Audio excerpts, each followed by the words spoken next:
Operation सिंधूराबाबत भारतानं दहशतवाद्यांच्या 9 ठिकाणं उद्ध्वस्त केली। पाकिस्तानमधल्या बहावलपूरमध्ये भारतानं एअर स्ट्राईक केला। याच ठिकाणी जैश ए मोहम्मद या दहशतवादी संघटनेचं मुख्यालय होतं। दहशतवाद्यांची फॅक्टरी असणाऱ्या याच ठिकाणावर भारतानं हल्ला केला। यानंतर बहावलपूर बेचिराख झाले। उद्ध्वस्त बहावलपूरची एक्सक्लुसिव्ह दृश्य झी24 तासच्या हाती लागली।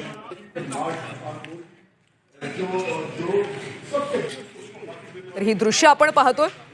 बहावलपूरमध्ये भारतानं एअर स्ट्राईक केला। याच ठिकाणी जैश ए मोहम्मद या दहशतवादी संघटनेचं मुख्यालय होतं। दहशतवाद्यांची फॅक्टरी असणाऱ्या याच ठिकाणावर भारतानं एअर स्ट्राईक केला। भारतानं बहावलपूर बेचिराख केलं। उद्ध्वस्त बहावलपूरची ही सध्या एक्सक्लुसिव्ह दृश्य आपण पाहतो।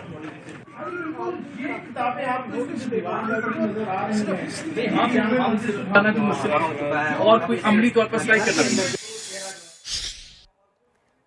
आता आम्ही तुम्हाला 2 दृश्य दाखवतो। यामध्ये तुम्ही एका बाजूला पाहू शकता ऑपरेशन सिंदूर आधी बहावलपूरमधलं जैशचं मुख्यालय, तर दुसऱ्या बाजूला ऑपरेशन सिंदूर नंतर बहावलपूर बेचिराख झाले।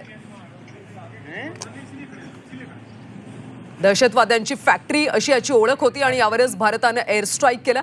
ही 2 दृश्य सध्या आपण पाहतोय। एका बाजूला ऑपरेशन सिंदूर आधीचं बहावलपूरमधलं हे जैशचं मुख्यालय, तर दुसऱ्या बाजूला ऑपरेशन सिंदूर नंतर बेचिराख झालेलं बहावलपूर।